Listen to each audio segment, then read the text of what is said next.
कामचोर देवरानी। एक बार की बात है, सुषमा अपने पूरे परिवार के साथ खुशी खुशी मोहन नगर में रहती थी। उसकी 2 बहुएं थी, पल्लवी और शिवानी। एक दिन दोनों बहुएं रसोई में काम कर रही होती है कि तभी उनकी सास सुषमा उन्हें बुलाती है। अरे बहू, जरा इधर तो आना। शिवानी, जरा जाकर देखना सासू माँ क्या कह रही हैं। दीदी आप ही देख लो ना जाकर, आपको भी तो सुनाई दे रहा है। अरे मैं आटा गूंद रही हूँ ना, तुम चली जाओ। हाँ तो मैं भी तो सब्जी काट रही हूँ ना दीदी। अरे बहू जल्दी आओ। ओह, ये तो जाएगी नहीं, मैं ही जाकर देखती हूँ कि क्या करना है। पल्लवी सुषमा के कमरे में जाती है। जी मम्मी जी, क्या हुआ? शाम को घर पर कुछ मेहमान आने वाले हैं, तो तुम अच्छा सा खाना बना लेना बहू।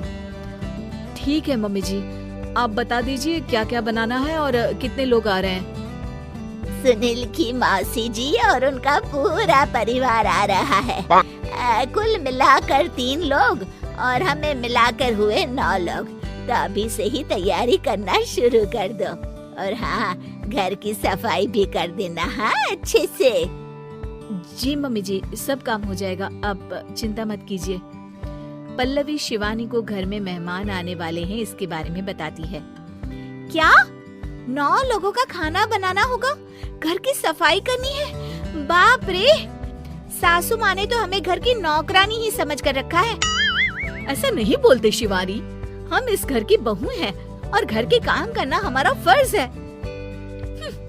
दीदी तो है ही सासू माँ की चमची, जब देखो सासू माँ सासू माँ।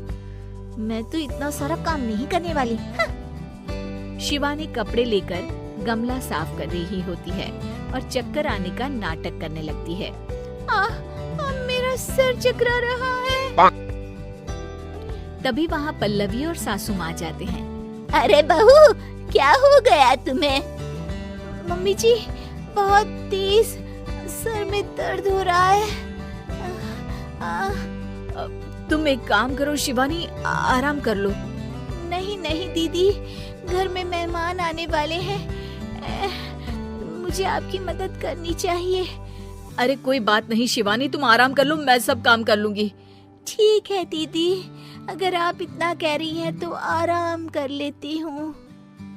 शिवानी आराम से अपने कमरे में मैगजीन पढ़ रही होती है। इसे कहते हैं आराम की जिंदगी। इतना सारा काम। चलो, सारा काम खत्म हो गया, शिवानी को देख आती हूँ। शिवानी अपने कमरे में ईयरफोन में गाने सुनते सुनते सो जाती है और उसके साइड में मैगजीन भी रखी होती है। पल्लवी वहाँ आ जाती है और वो सब देखती है। ओहो, तो मतलब सब काम चोरी का बहाना था। अभी बताती हूँ इसको। घर का सारा काम मुझे करना पड़ा और ये महारानी यहाँ मैगजीन पढ़ रही है, गाने सुन रही है। पल्लवी रसोई से एक प्लेट और चम्मच लेकर आती है और शिवानी को थाली बजाकर उठाने लगती है। शिवानी अचानक से उठती है। उठ गई महारानी, गाने भी सुन लिए, मैगजीन भी पढ़ ली। तुम तो बहुत बड़ी झूठी निकली शिवानी। तुमने सर दर्द का बहाना बनाया ताकि काम करने से बच सको। हाँ, बनाया बहाना, तो क्या करती, इतने सारे काम करती। मुझे कोई शौक नहीं है चापलूसी का।